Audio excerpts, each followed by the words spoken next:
This is East Coast Radio. A trailblazer, the queen of football in South Africa, if not the continent, if not the world. A smooth operator on the sidelines, Dr. Desiree Ellis. Welcome to the show. Thank you so much for joining us. I know for me, it's a huge honor and it's a huge pleasure to have you sit in front of me to talk about such a huge team who's done magnificent things, reigning queens of the continent, the Women's Africa Cup of Nations. You guys will do it again this year. But before all of that action here in Durban, and it's hot. I know I saw you guys unzipping jackets yesterday during training. just how has it been so far, being in KZN? Thank you for having me. It's been great. We got a good welcome from NEC member, Mr. Ngwenya, the HOD, Tabilim Somi, and some fans at the airport. So that was really exciting. It shows that they really appreciate us coming here. It's our third time in Durban. We came just before the 2019 World Cup, played Jamaica at Moses Mabhida. We then came again in 2023 after the World Cup, played Brazil. Actually, after WAFCON, played Brazil. So that was really exciting. And now we're back in Durban again. Yeah, so next week you go on to face Algeria in a 2-match series in preparation of the Women's Africa Cup of Nations. I know there's another fixture on the cards as well where you'll play Japan. Just how it's been an exciting time, seeing that WAFCON was supposed to be around about this time and has been shifted forward now to July. It's an interesting time for you as a coach, as you've already prepared a list of players, 24 confirmed named players for the WAFCON. Does that change now? Does it give you more time to say, maybe I can make some changes? Look, I'll be honest, we were disappointed.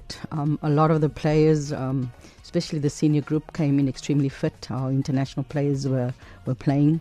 The challenge was the local players because they'd only been part of pre-season, 3 weeks, 2 weeks. Some didn't even have a pre-season before the COSAFA Cup, and that's why we changed the players around. And the rumours were flying from January, and when it was about 12, 13 days before the first game, or even before that, myself personally, I didn't think it was going to happen, but I kept hoping. It was a bit of a disappointment after you've put in so much work, but I think it's a blessing in disguise as well, because we hadn't played a league match. We hadn't match fitness, so that would have been a challenge. Now we have the opportunity to play these 2 friendlies against Algeria, another 2 friendlies against Japan, probably another one before WAFCON. You will see players in the league as soon as the league starts, hoping it will start soon. So it'll give us a new perspective. Players that were there obviously have to continue being consistent, and we have some players that are not here that have come, that are still recovering from injury, so it gives them an opportunity. And somebody asked me a question about 3 weeks ago about the squad, and I said if the squad is finalized now, we have a problem. So it's an opportunity for everyone now, because we will not make the decision until the last minute. Next week, you'll obviously also have a chance to have those young players coming from COSAFA that have excelled in the COSAFA Cup. Just your thoughts on how that team will amalgamate now in this short term. Over the last couple of years, we've used the COSAFA Cup generally for that. And I know everybody wants to win it, and we probably could have won it with the squad we had. But we needed to make sure that we don't just prepare for now. We need to make sure that we also have a core group of players, which we've done over the years, bringing in players regularly. Then it's up to the players to show us what they're capable of. And sometimes some are not ready, but we keep them in the back of our mind. So when we have camps, we bring them in. And it's another opportunity for them to step up now, because, as I said, places are open. It's an opportunity for them because they're in this group now. There's others on the outside. They still have to show, but they're in this group now to be able to show us and to step up and say, listen, don't forget about me. We've brought some players returning back into camp, like Wendy Shongwe, who's come back from a long-term injury. Katlego, who's been with us before, Nicole, who's been with us before. So we've brought some players back as well to have a look at them as well, because we want to make sure that by the time WAFCON comes, that we've selected the best squad that we can in terms of cover, depth and versatility, you know. So looking forward to the 2 games. We've played a lot of physical teams like West African and North African teams over the last year. We beat Morocco, which is a North African team in the house, and I think that was a good result.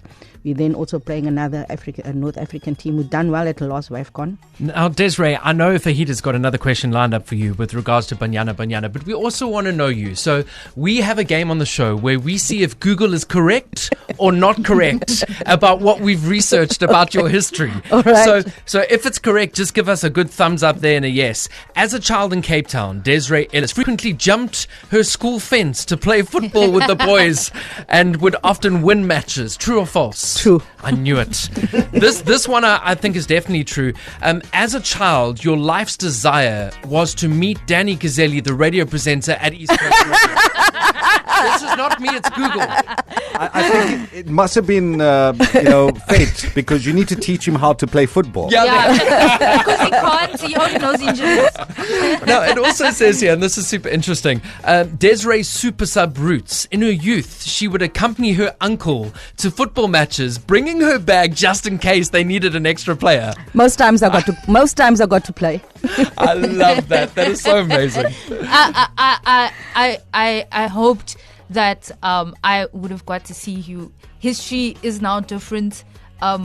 History now means that we can see the stars now in the future, and that is because a lot of trailblazers like you have laid a foundation for women's football. So we'd like to thank you, and we'd like to wish you all the best, not just for next week's games on the 14th and the 17th, but for the games against Japan, for Women's Africa Cup of Nations, which will kick off on the 25th of July against Tanzania.